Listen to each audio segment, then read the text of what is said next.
এবার আপনি কোরআন দিয়ে বিচার করেন। আমি আবুল বাশারের ডান পা কেটে ফেলেছি, আপনিও আমার ডান পা কেটে ফেলেন। আবুল বাশারের ডান পা কেটে আপনি দাড়িপাল্লার ডান দিকে দেন, আর আমার ডান পা কেটে আপনি দাড়িপাল্লার বাম দিকে দেন, দেখবেন দুইটা সমান সমান হয়ে গেছে। ওমান হাকামা বিহি আদালা, এই কোরআন দিয়ে যে আইন কায়েম করবে সেই আল্লাহর জমিনে ইনসাফ ভিত্তিক রাষ্ট্র কায়েম করতে পারবে। ঠিক কি না? আপনারা সবাই শহীদ আল্লামা দেলোয়ার হোসেন সাইদি হুজুরের নাম শুনেছেন না? আপনার কি ভয়টাই পাবেন? নাম শুনছেন না? আমি একটা দোয়া করি, সবাই শুধু আমিন বলবেন, তাতেই আমি খুশি হব। আল্লাহ আমাদের কোরআনের পাখি দেলোয়ার হোসেন সাইদি হুজুরকে জান্নাতুল ফেরদাউসের উঁচু মাকাম নসিব করে দিন। আমিন।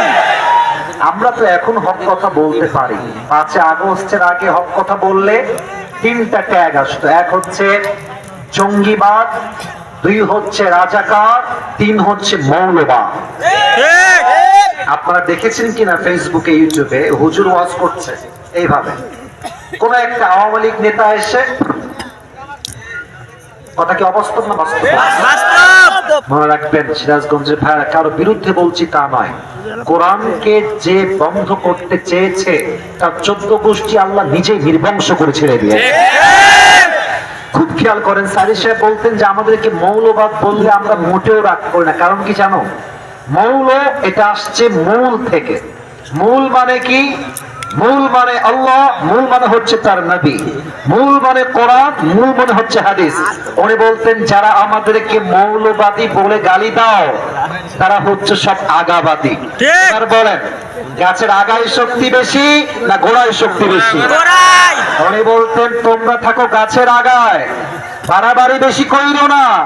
18 কোটি মানুষ মিলে গাছের গোড়া একটা ঝাঁকুনি দিবে, মামুর বাড়ি দিল্লি গিয়ে তোমরা পড়বা, দিল্লি গিয়ে তারা বলেছে। ওনার প্রত্যেকটা কথা আজকে এই বাংলার মাটিতে বাস্তবে রূপ ধারণ করেছে যুবক ভাইরা, ঠিক কিনা বলে? অতএব আগামীতে কোরআনের শাসন কায়েম হোক, এটা আমরা সবাই মিলে চাই কি চাই না?